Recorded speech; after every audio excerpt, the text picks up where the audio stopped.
Bom, pessoal, boa noite a todos mais uma vez, né? Satisfação imensa estar aqui com Sara, participando desse projeto Trilha da Advocacia Criminal, junto com a professora Isabela Leal. E vamos aos poucos, né, passando para vocês as nossas experiências da advocacia criminal. E hoje o tema que me é proposto é um tema bem interessante, no sentido de que eu vou dividir com vocês, na verdade, principalmente aos iniciantes, toda a fase inicial que eu passei e que talvez se assemelhe à situação de vocês nesse início, né, de caminhada. Mais uma vez, Sara, muito obrigado pelo convite Eu que agradeço. e estou à disposição. Vamos lá. Para mim é sempre um prazer estar dividindo esse espaço com o Senhor. E como eu estava dizendo anteriormente a respeito da insegurança, eu acho que a insegurança é algo inerente a todos nós, né?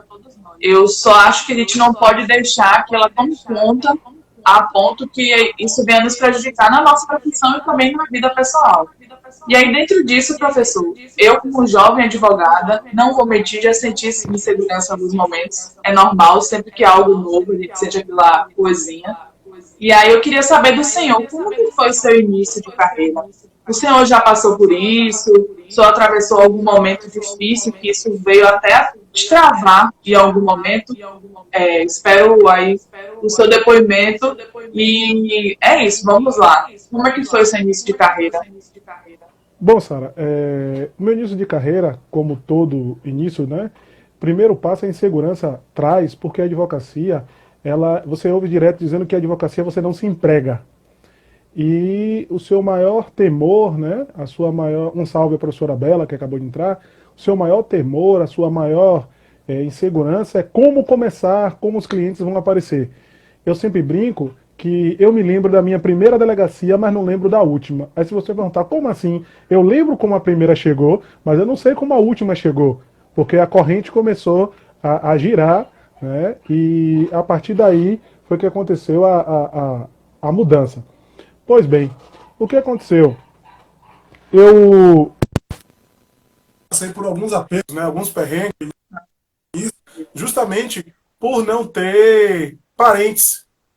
Né? Eu não tinha parente na advocacia, eu não tinha banca de advocacia, e então era muito complicado, começou tudo. Então, as minhas maiores inseguranças no início era como é que eu ia advogar, como é que eu ia colocar os meus conhecimentos em prática no início da advocacia. E isso foi um dos pontos mais importantes que eu tive, porque eu tive uma situação em particular que me trouxe muita insegurança na hora de começar a fazer a peça de um processo de júri.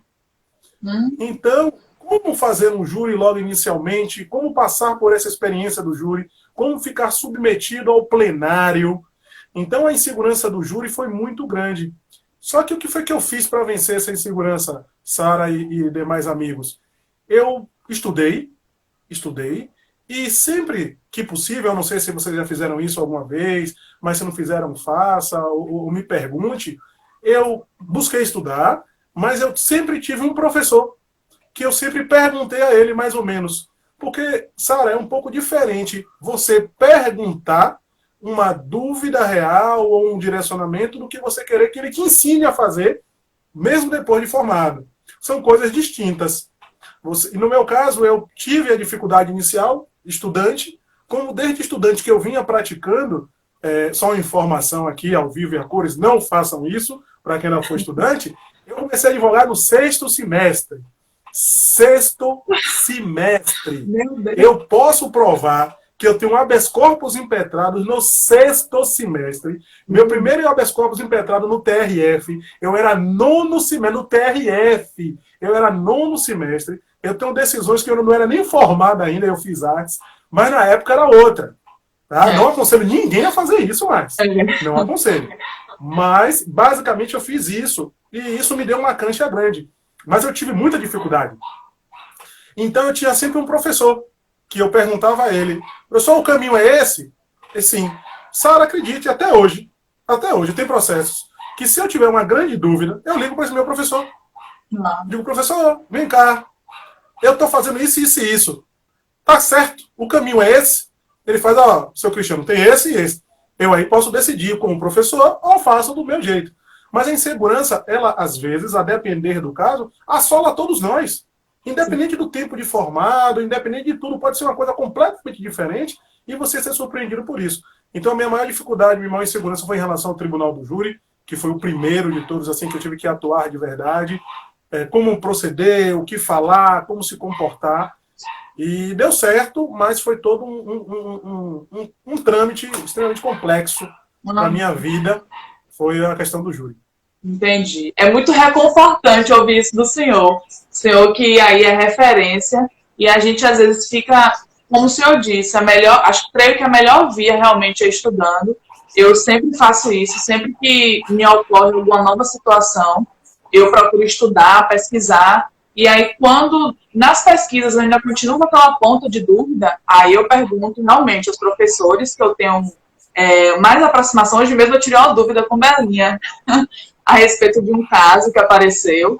E aí eu li bastante, só que aí eu quis ouvir a palavra dela, como já experiente, né, muitos anos aí de carreira. E aí isso já me deu uma tranquilidade, eu já me sinto firme.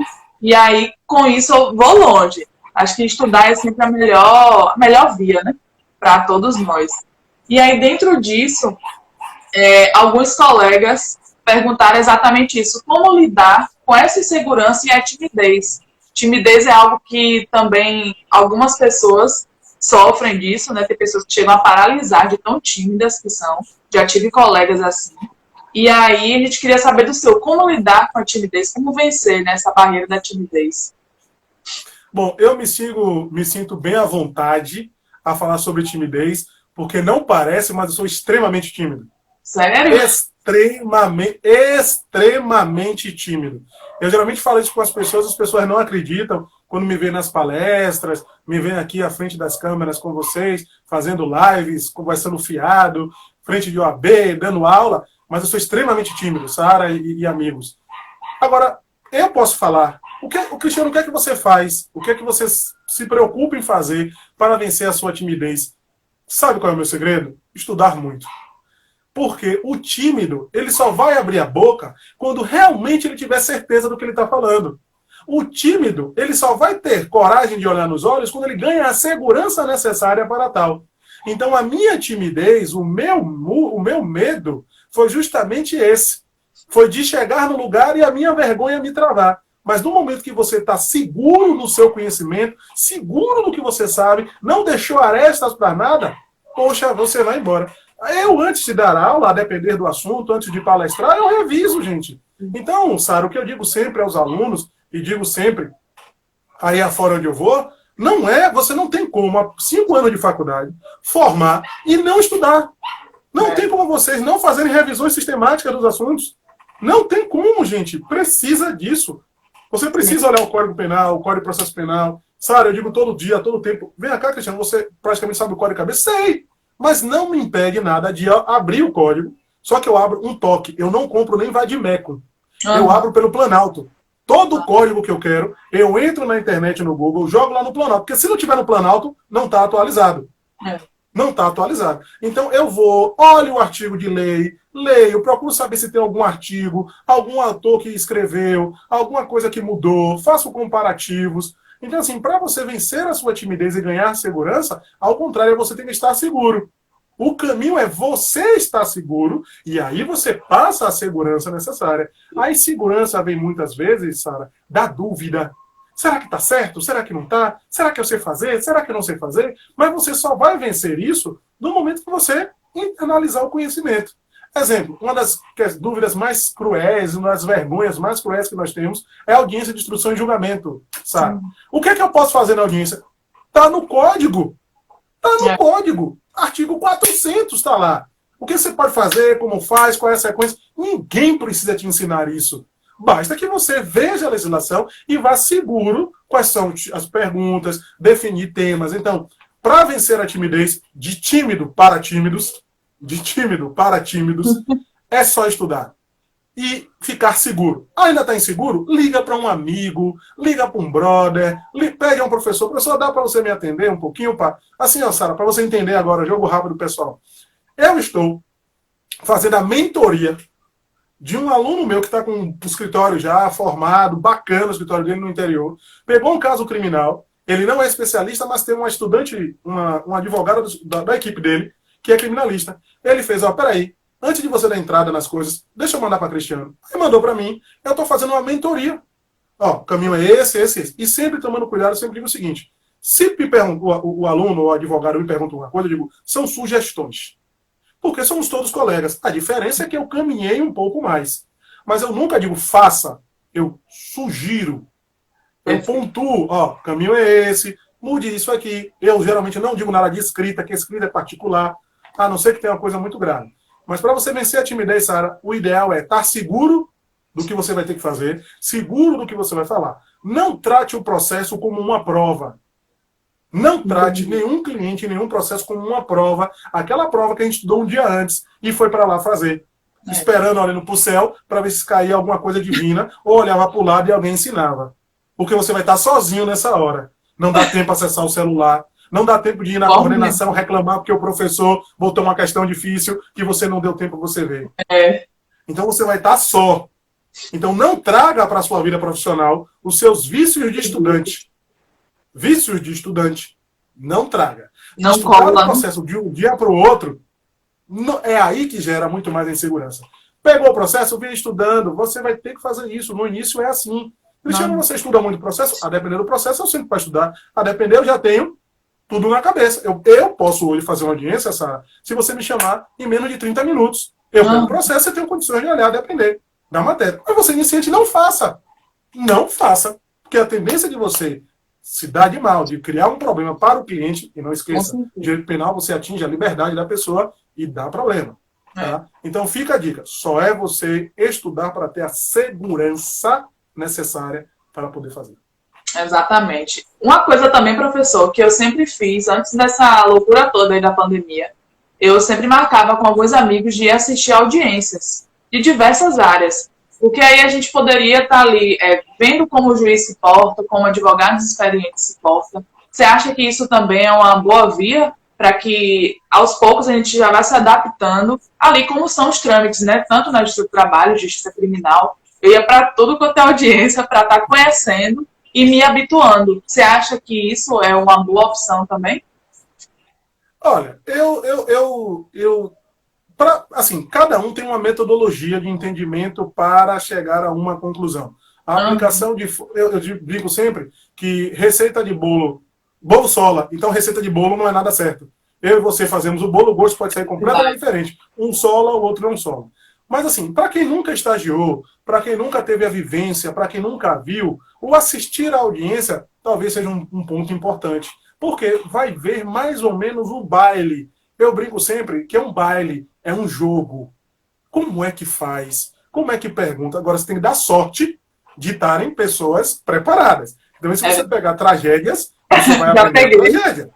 Né? Então, o ideal é você estar sempre observando 2, 3 para perceber. Ou então pergunta, vem cá, algum lugar tem alguma noção de um juiz bom, de um promotor bom, que aí você vê como é a condução dos trabalhos. Então fica a minha dica. Cristiano, você na sua época fez como? Sara, eu tinha, mesmo sendo tímido, eu brinco muito, Sara, e amigos, o seguinte, qual é a sua real necessidade? Então, assim, para a advocacia, para mim, eu não escolhi ser advogado. Não. Eu nunca quis ser advogado. Eu queria ser filho de rico, mas não deu certo. Né? Todos não deu nós. certo ser filho de rico. Minha profissão ideal era filho de rico, mas não deu certo. Vou fazer o quê? Né? Então, eu botei na cabeça o seguinte, olha, isso aqui é a minha vida. Vai ser meu ganha-pão. Então, eu vou fazer o melhor que eu posso todos os dias em relação a isso. Isso foi o que eu botei na minha mente. Espero que vocês façam o mesmo. Escolheu fazer direito? Escolheu. Sabia que era difícil? Sabia. Comprou a história de que era belíssimo, maravilhoso, como seus professores chegam vestidos de terno, achando que era tudo lindo, de carrão? Bem diferente, né, professor? A realidade. Se você não tem uma família tradicional, se você não se encaixou num grande escritório, você não tem uma família por trás para te dar um suporte, ô papai, não vai não, meu amigo. Você vai contar suas moedas para pagar o escritório até a coisa engrenar, você vai sofrer.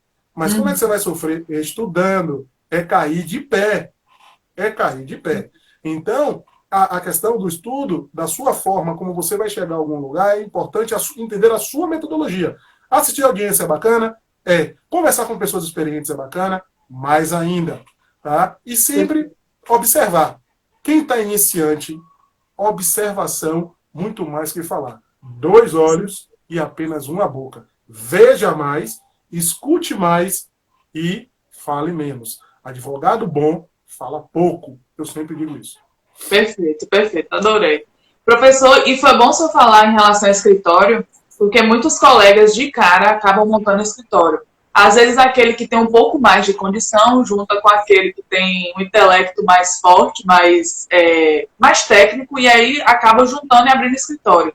Aí dentro disso eu tive algumas perguntas no sentido. Abrir o escritório de advocacia com amigos de faculdade, e aí como vencer as críticas ou os eventuais problemas que a gente pode estar enfrentando aí no início por ser recente no mercado. Como que a gente pode fazer para driblar aí essas dificuldades e conseguir começar a ter um sucesso com esse escritório? Primeiro passo, escritório é quase que um casamento. Tem que haver uma sintonia e uma entrega. Se não houver sintonia e entrega, não vai. Essa possibilidade do escritório, de um entrar com o dinheiro e o outro entrar com o intelecto, pergunta que se encaixa perfeitamente a mim. Filho de pobre, não tinha condições nenhuma, malmente dinheiro de ir para a faculdade, não tinha dinheiro nem para voltar, voltei de carona, voltava andando, era um sufoco. Mas eu me dediquei porque eu sabia que eu só tinha o intelecto.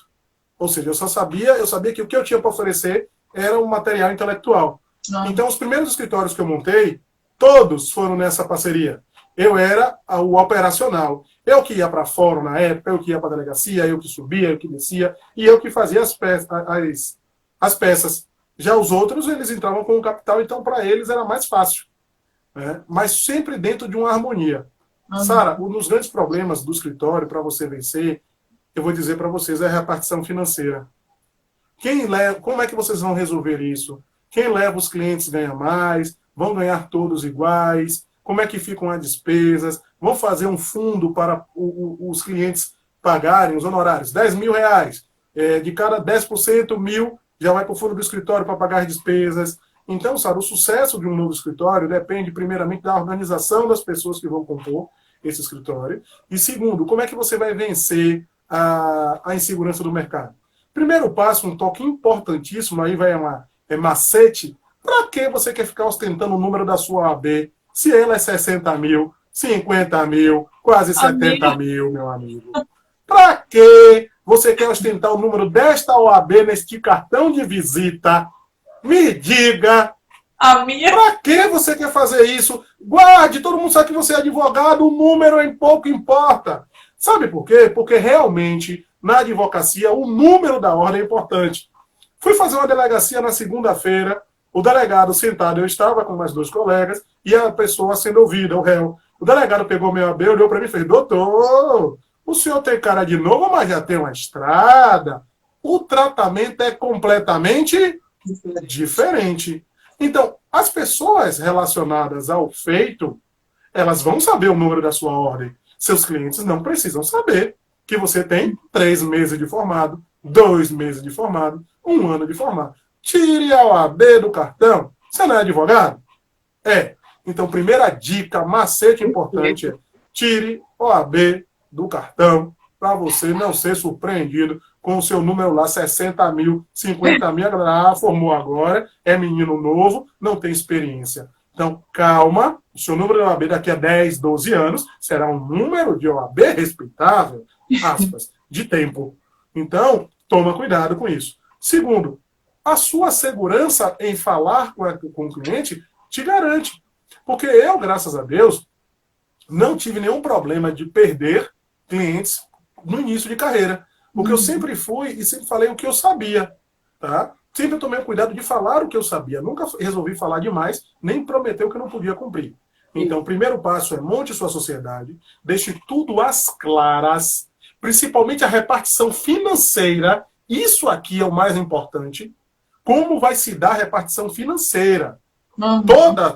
A maioria das sociedades acabam com isso. Porque o camarada que está levando muito cliente, se ele não for um captador nato, tem o seu colega que é um captador nato. Se ele for um captador nato, ele não vai se incomodar. Mas se ele for um captador nato e ainda resolver, ele vai dizer: peraí, eu estou pegando, fazendo só e estou dividindo para 2 ou para 3. Então ele vai começar a achar desnecessário ter você como sócio. Então, primeiro passo, por favor, é você juntar e discutir sociedade. Quanto é que vai ficar para cada um? Como é que vão ser feitas as repartições financeiras? Depois disso, de preferência, ou você faz a harmonização de todas as áreas, ou no máximo 2 ou 3 da mesma área, porque cada um pode resolver. Quando montar o escritório, mesmo que sejam de áreas diferentes, um ou outro tem que ter noção do ramo do outro, para dar um quebra-galho, para fazer uma audiência, para fazer alguma coisa. Então, a montagem do escritório, da sociedade, perpassa primeiro pela organização financeira, depois uma certa afinidade, porque vocês vão ser cúmplices de muitas coisas, certo? E aí, depois, você vai vencer tudo isso. Primeiro, tira logo o número do AB, esqueça, sai com esse número do AB, sai, não vai, sai.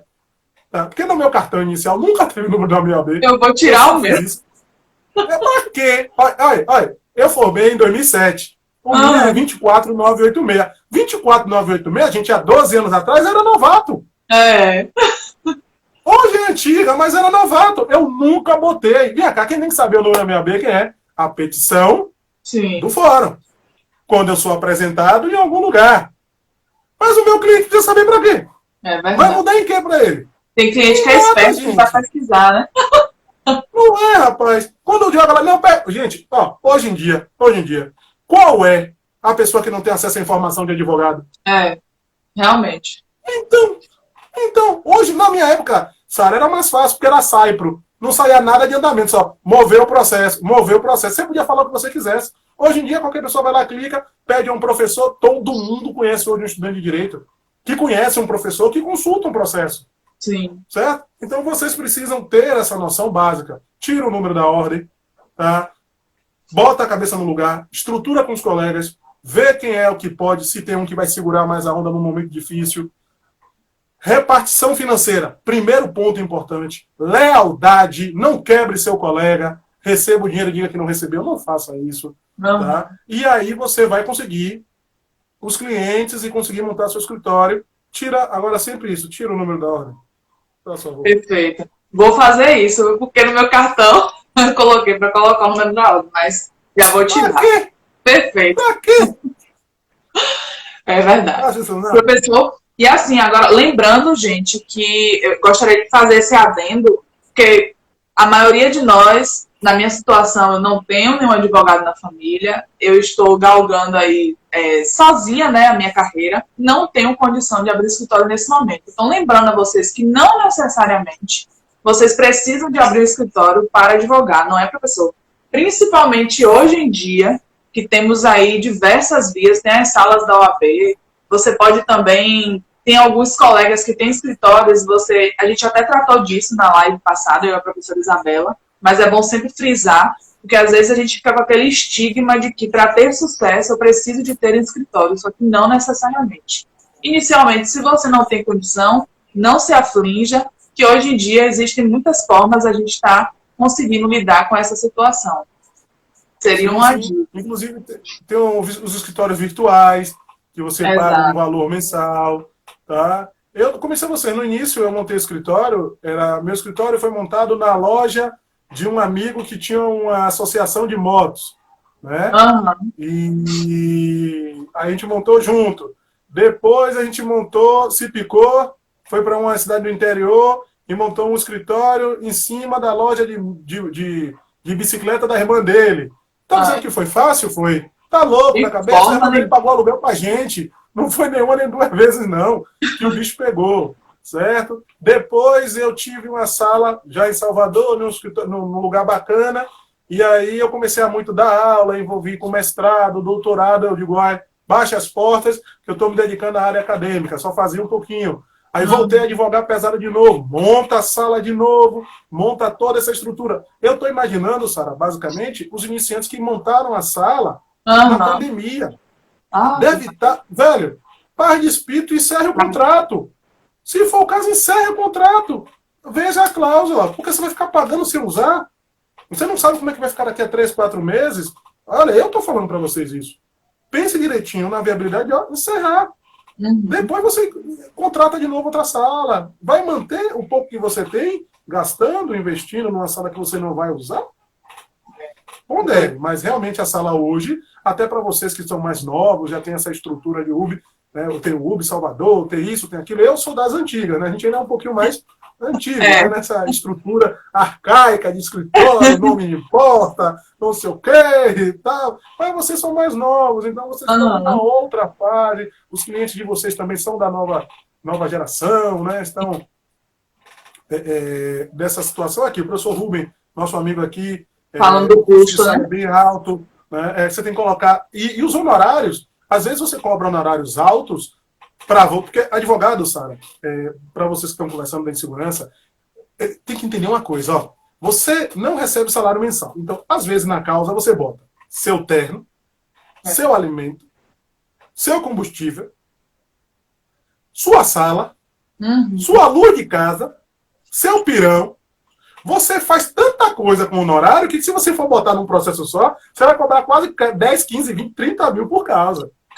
Então, nesses períodos de dificuldade, às vezes, é melhor você fazer o dinheiro girar do que você querer ficar rico com uma causa.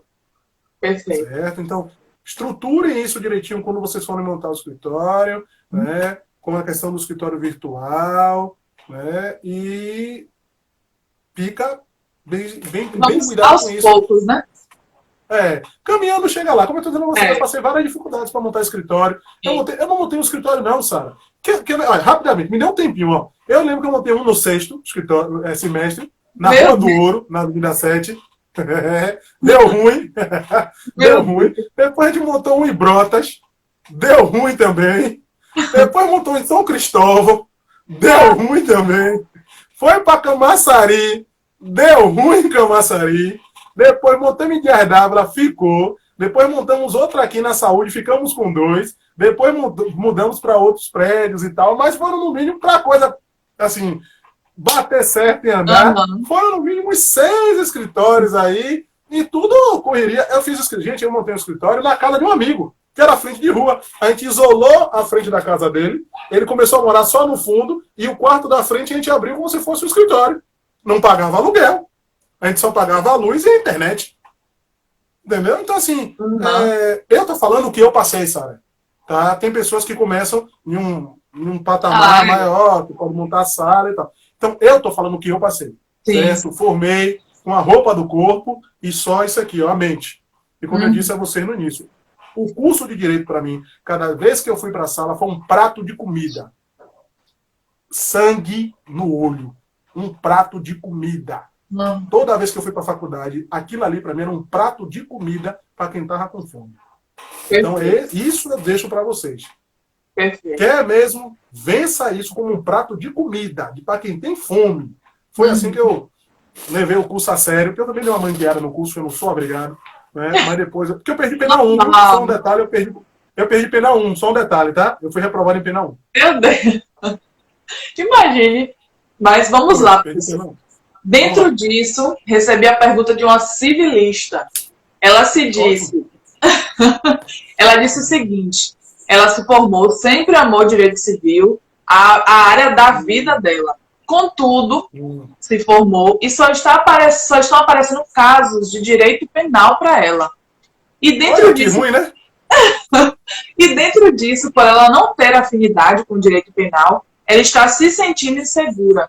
Creio que o senhor, como o senhor já falou, ela tem que se basear na questão do estudo, né? Sentar, estudar, mas vamos ouvir do senhor. O que o senhor orienta a fazer além de estudar, já que ela não tem afinidade?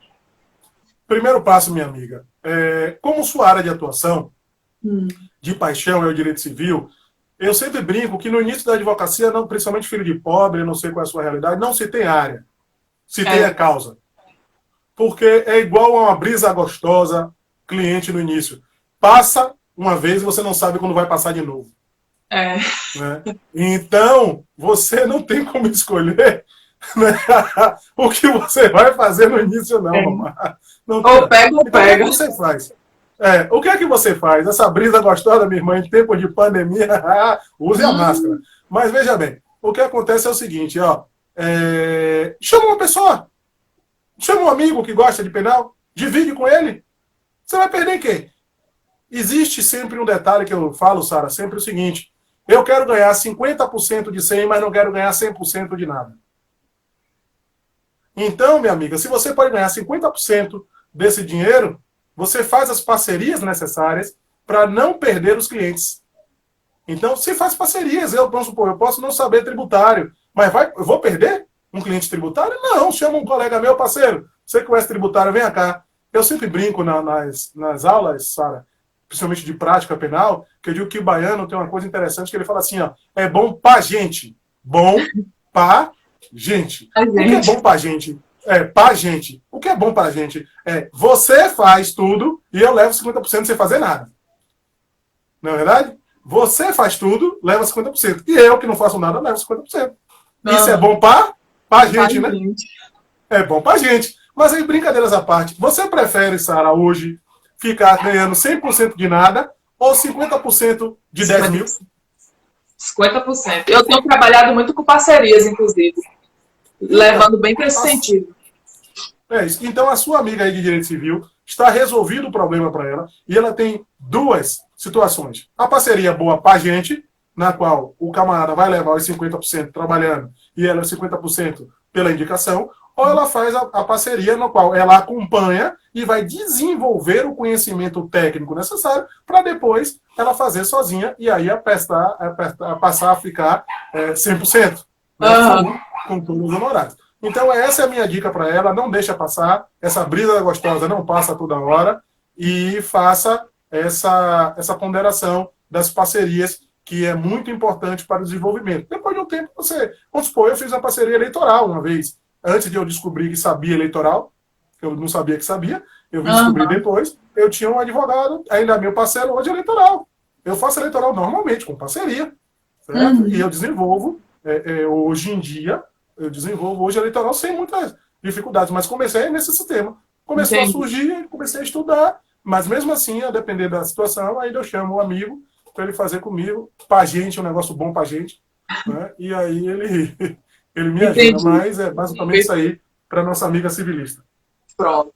E de início, assim, também é bom até para que a gente descubra como ela disse que é civilista de coração, né? Então ela já sabe a área de atuação que ela quer. Mas, na maioria, a gente acaba sendo mesmo generalista, né? Não é bom, contudo, início de carreira é isso aí, pegando de tudo um pouco e aí o mercado vai levando, né? E aí, professor, outra situação que eu ouvi bastante é a questão, assim, alguns advogados iniciantes sentem-se, como é que eu posso ver aqui? Só um momentinho, deixa eu dar uma pescadinha aqui que eu anotei.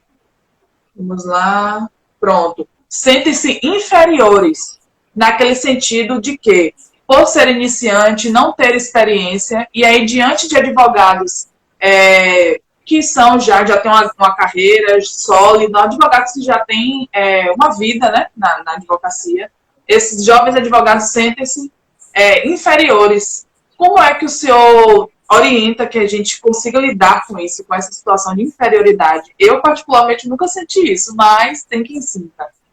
Primeiro passo de tudo é a carteira que ele tem, você tem. Exato. Se ele é advogado, você também é. A lei que ele estudou é a mesma lei que você vai estudar. Detalhe, ainda você pode estar mais atualizado do que ele, porque as mudanças são atuais e você formou há pouco tempo. Então, medo de quê? Medo de quem? Bom, já que eu tenho certa experiência com isso, meu primeiro júri como advogado, eu fiz um como estudante e fiz um como primeiro advogado, e no dia que eu fui fazer o júri, eu fiquei sabendo depois que o estagiário do MP falou para a promotora, fica tranquila, o advogado tem 5 meses de carteira da ordem, que vocês estão falando aí, o medo da amiga.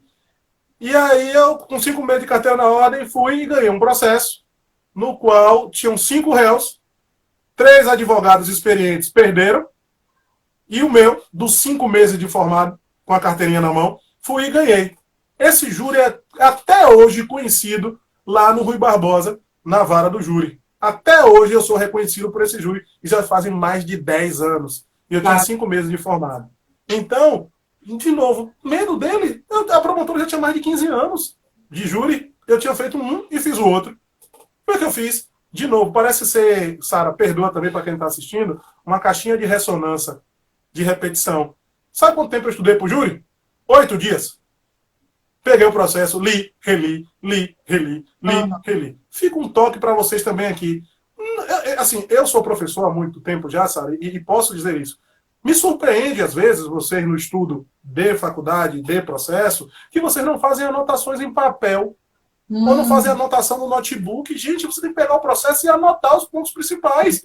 Então você não vai ter medo de um advogado experiente se você lê o processo todo e sabe qual é o caminho que você vai seguir. Só é você definir a técnica que você quer, definir o que você quer comprovar e ver no processo se você tem os elementos para isso. Se você tiver, pode vir o Papa, pode vir quem vier. Você tendo conhecimento do processo, acabou. Porque se tiver lá um processo de roubo, tudo que ele souber de roubo é a mesma coisa que você sabe de roubo. Se você correr atrás. Exemplo clássico, para fechar mesmo com essa história. Eu advoguei, claro que eu já perdi, mas para vocês terem ideia como funciona, eu fiz um crime, fiz uma queixa-crime, em uma situação até relevante aqui, e do outro lado tinha um professor de faculdade que eu ensinava, da mesma faculdade, sendo que de advocacia ele tem que eu tenho de idade. De advocacia, quando ele chegou, eu levantei para complementar, o juiz levantou ele para complementar, porque o cara é uma sumidade. Eu sentado, depois cumprimentei, eu chamava ele de mestre em audiência. Às vezes o cliente até ficou estranho, não, o cara tem minha idade, é meu colega de faculdade, mas o cara tem minha idade de advocacia. Pois bem, então, cheguei na hora H e ganhei dele. Porque eu estudei o processo e eu estava muito mais preparado. Porque não tenho medo, às vezes, do advogado experiente. Porque ele peca por uma coisa: excesso de confiança. Excesso de confiança. Aí entra a sua insegurança. A insegurança é melhor do que a confiança. Porque o excesso de confiança faz com que ele não estude e não se dedique. A taganha. Você, na insegurança, vai se dedicar para quê? Para se tornar seguro. Sim. A segurança se torna em insegurança. E a insegurança se torna em vitória. Pense nisso. Perfeito. Perfeito. Aí, dentro disso, professor, acho que o senhor já deu até a resposta, mas eu recebi a pergunta de um aluno que me deixou bem, assim, sensibilizada. Ele disse o seguinte, que ele é de família muito simples, não tem condições para estar custeando, que a gente sabe que a profissão de advogado é uma profissão que nos exige ter um código de vestimenta, né? Querendo ou não, a gente tem que estar sempre arrumado, alinhado. Infelizmente, essa é a nossa realidade. E aí ele trouxe isso. Como que ele poderia lidar com essa situação, já que ele não tem condição de estar comprando bons paletós, não tem carro também, e aí ele se sente diminuído por conta disso. E por conta até do posicionamento de alguns colegas também. E isso me sensibilizou muito ver essa pergunta dele. Eu quis trazer aqui para o senhor, para que o senhor dê uma injeção de ânimo aí. Eu creio que ele deve estar assistindo. E aí é isso. O que é que o senhor tem a dizer? Bom, meu nome é Cristiano Lázaro Fiuza Figueiredo, meu amigo. Formei em 2007. Fui para a faculdade com o sapato descolado, preso na calça jeans, porque não tinha outro. Saía de casa meio-dia, voltava meia-noite e bebi muita água porque não tinha dinheiro para fazer um lanche. Comecei a usar o terno de uma loja, camisa, que a gente chama confraria, bem baratinho, certo? Andava de ônibus e, brincadeiras à parte, eu fazia sempre o seguinte: eu andava com um código na mão, porque como eu sou negro, eu dizia que de terno e o código era a Bíblia. Então ninguém dizia que era advogado duro, que era um pastor. Nada, só a nível de brincadeira, eu sempre falo isso, e é verdade. Então andei várias vezes de ônibus dentro de terno. Aí, ó, Neto Leal fala que eu conheço essa época. Assim, o bom de você falar a verdade é que tem pessoas que participaram desse momento. Sim. Meu primeiro nó de gravata foi dado no salão dele, por uma cabeleireira que eu fui lá para ela dar meu primeiro nó de gravata. Você tem ideia, porque eu não sabia. Então, meu amigo, é realmente difícil, é complicado. Nós ficamos com um peso muito grande, e conversava muito. É um peso muito grande nas costas, essa questão social que aflige nós todos que formamos em direito. Realmente, você é tratado muito no direito pelos ternos. Mas fica a dica importante. No início, meu amigo, eu não vou dizer onde eu comprava, mas eram os ternos que eram complicados, né? Eu sempre tive bom gosto, nunca tive dinheiro, né? sempre tive bom gosto. Então, eu, mesmo barato, eu me vestia bem. A dica que eu tenho para lhe dar é compre um terno preto. Que é Compre um coringa. terno preto, um sapato preto Isso. e camisa de cores variadas e umas 3 ou 4 gravatas. Todo dia estará arrumado, todo dia estará com uma roupa diferente. Esse que vos fala fez isso, certo? Então, depois, passei muito aperto, muito perrengue, esperei promoção para comprar terno, mesmo nessas lojas mais baratas. É o que você tem que fazer. Mudar sua realidade inicial você não vai conseguir. Você pode mudar a sua realidade futura. Não. Você vai ter que administrar. Então, eu estou lhe dizendo, tudo que eu passei não foi fácil. Essa questão das pessoas olharem para você diferente na sala de aula, eu passei muito por isso. Tá? Não foi nenhuma nem duas vezes. Tanto que eu formei, por que parece, eu fiz mais amizade com meus colegas de faculdade depois de formado. Imagina. Porque durante a faculdade eu era super insuportável. E também eu nunca gostei de ser tido como bobo da corte, nem gostei de ser apontado. Então eu era, às vezes, até meio grosseiro da forma de tratar, porque as pessoas achavam que, como eu não tinha dinheiro, eu tinha que me submeter a algumas brincadeiras ou algumas manias, e eu não aceitei. Então aí criou um problema, fiquei muito antipatizado e tal, mas a gente trabalha nisso, certo? Então fica tranquilo, dói, você vai chorar, vai se desesperar, vai olhar para o lado e vai ver aquele seu colega já com um terno bonito, um sapato bacana, um carro na mão, mas de Cristiano para você, use isso como um combustível que eu utilizei. Toda vez que eu tive uma dificuldade, eu coloquei no livro e falei, eu vou vencer. Eu vou vencer. O mundo pode dizer, acertaram me matar, mas esqueceram de dizer que eu não queria morrer. Então, leve isso para você. Juraram me matar, acertaram matar você, mas sempre diga dentro de você, eu não aceitei morrer. E você vai conseguir vencer. Perfeita colocação. Eu até no momento eu respondi a ele e eu disse a ele que assim, toda caminhada é difícil, também hoje em dia a gente é muito bombardeado com muitas informações, alguns advogados até, algumas pessoas que mexem com marketing jurídico, às vezes costumam passar, eu creio que uma ideia um pouco falsa de que a advocacia no início é fácil, de que o sucesso vem logo, e isso às vezes acaba nos afligindo como jovens advogados e principalmente as pessoas que têm a origem mais humilde.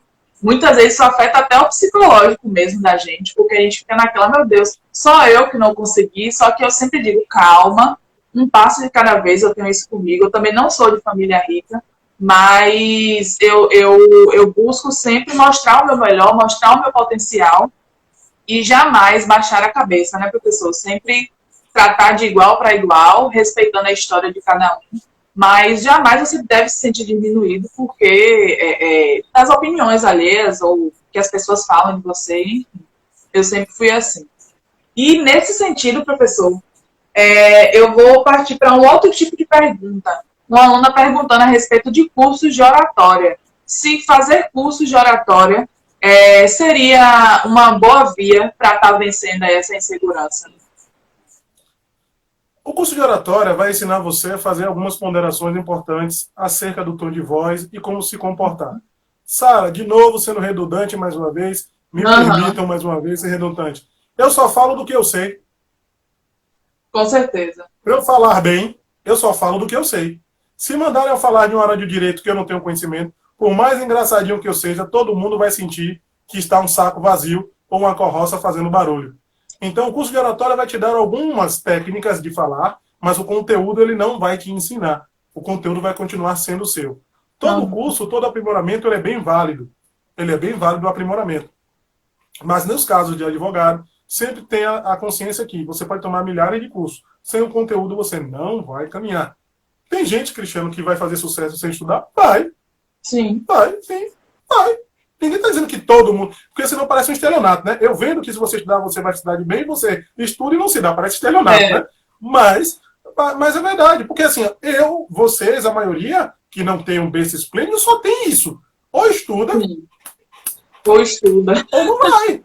Já tem gente que vive de lobby. É lobista. Tem um contatos que com o lobby ele atravessa uma petição e no lobby ele resolve. Uhum. Então, Então, assim, a sua realidade como fazer o curso de oratória é importante. Cristiano, você já fez curso de oratória? Eu não. Aprendi naturalmente. Minha Naturalmente. oratória foi naturalmente. Achei que dava certo, começou a dar certo, fui embora. Sabe Perfeito. uma técnica importante para você achar que você está bem, principalmente numa palestra? Faça como um show da banda que você gosta. Você já prestaram atenção como é um show de banda que você gosta? Não? E você diz que o show é massa? Tá bom, eu ensino a vocês. Ele canta os primeiros sucessos dele bombando, logo. Depois começa a enrolar.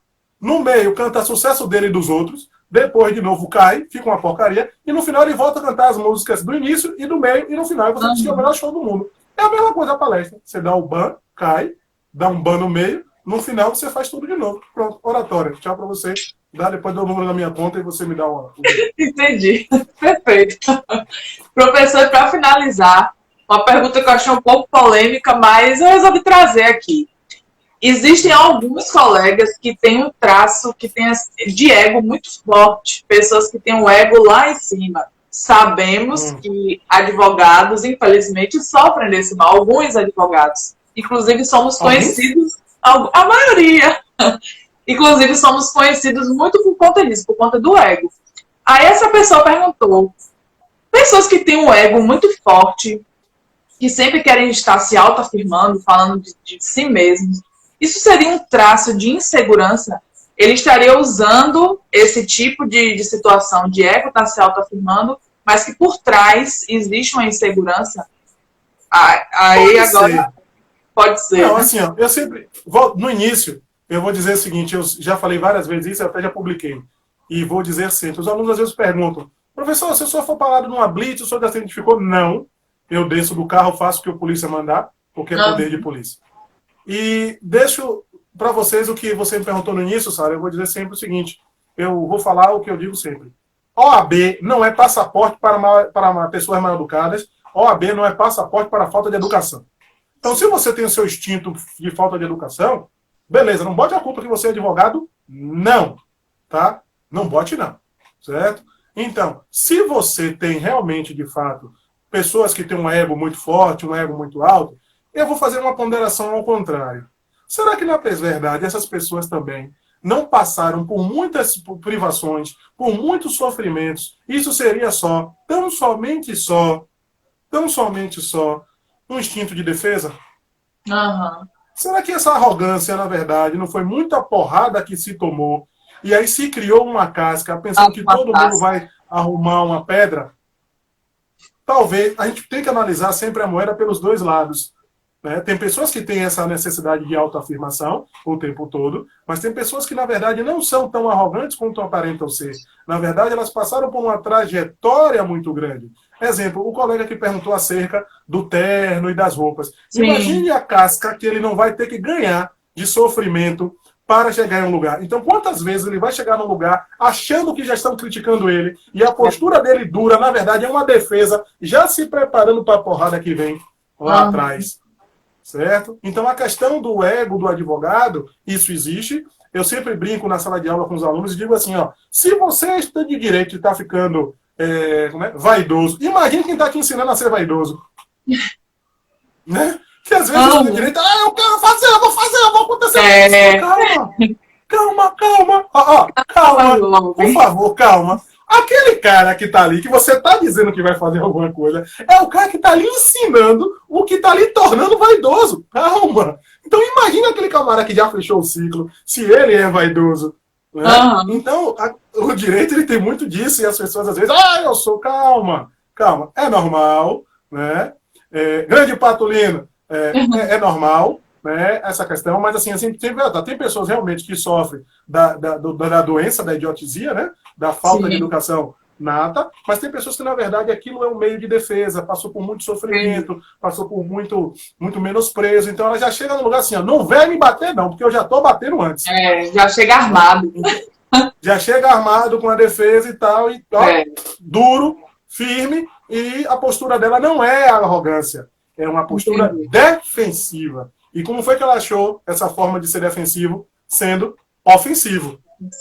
Né? Devido a várias circunstâncias. Então, imagina, vou usar o exemplo dele. Imagina esse colega aí. O quanto ele não já está sofrendo, imaginando ele chegar num lugar com o terno inicialmente de uma qualidade inferior, as pessoas apontarem, ele já vai chegar, ou ele vai transformar isso num combustível e ficar parecendo um trator empurrando, ou aquilo vai acabar minando ele. Mas a questão do ego do bacharel em direito, né, do advogado, realmente é um ego massageado, mas depois que a dificuldade da profissão aparece, aí fica bonito, ele aprende a caminhar. A vida tá mostrando, né? Não, bom é caminhar com a B no bolso, tirando onda de porreta e sem dinheiro no bolso. Aí é melhor ainda. Aí a humildade chega. Assim, vejo muito disso, viu? A humildade chega rapidinho. A humildade chega rapidinho. É verdade. Professor, já estamos indo para 53 minutos de live. Já estamos nos excedendo. E aí eu gostaria de mais uma vez agradecer ao senhor pela presença aqui. Vou deixar que o senhor finalize também, se quiser deixar um recadinho. Agradecer a todos que nos assistiram, convidá-los para participar do grupo, né, do professor da nossa Bela e a Fera. O link está na bio dele, da professora Isabela Leal, e me colocar à disposição para sanar quaisquer dúvidas. Na próxima quinta estamos de volta. Professor, deixo com o senhor para finalizar. Bom, eu fico mais uma vez feliz de ter participado desse projeto. Né? Ter participado, não, estou aprendendo o projeto, a Bela e a Fera. Nosso canal lá, eu falo Telegram, né? No nosso canal do Telegram, eu falo Telegram, eu não sou obrigado a falar Telegram. E é assim, a vida da advocacia é bem tranquila, né? Dentro de um se você estiver bem pronto para isso. Se você tiver anseios maiores, isso vai lhe trazer um sofrimento. Sempre um passo de cada vez. E, Sara, eu sempre digo o seguinte para vocês que estão me ouvindo.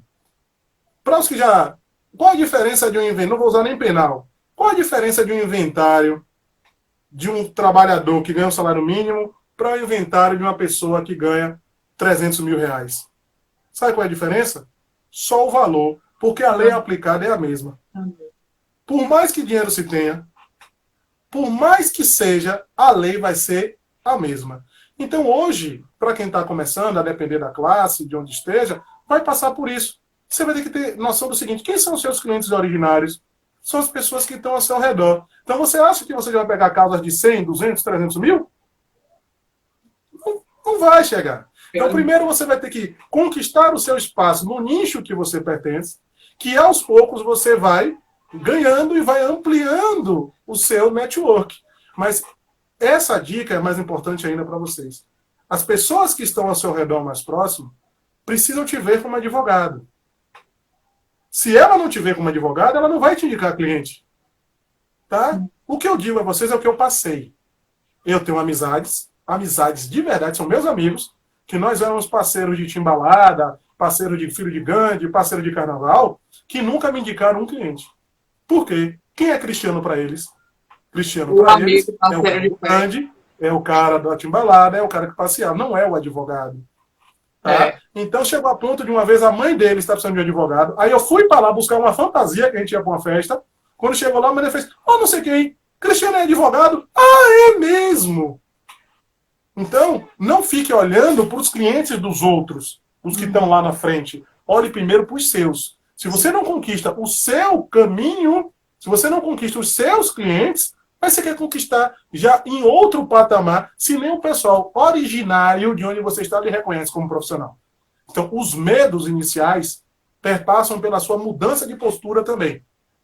Como os outros vão me enxergar como um bom profissional? Se faça essa pergunta, se você está se fazendo profissional desde agora, se você se indicaria um cliente, se você se vê como um advogado preparado para resolver uma questão. Se você se vê, os outros verão. Mas se você não se vê, ninguém vai ver isso em você. Essa é a minha passagem para vocês. Estarei aqui depois para tirar qualquer dúvida e faremos a live que um aluno meu me pediu aqui para falar sobre o início da vida acadêmica. Vou fazer essa live para vocês. Não respondi no momento porque era uma outra temática. Tá bom, então? Um forte abraço e até a próxima. Tchau, tchau, pessoal. Tchau, tchau, gente.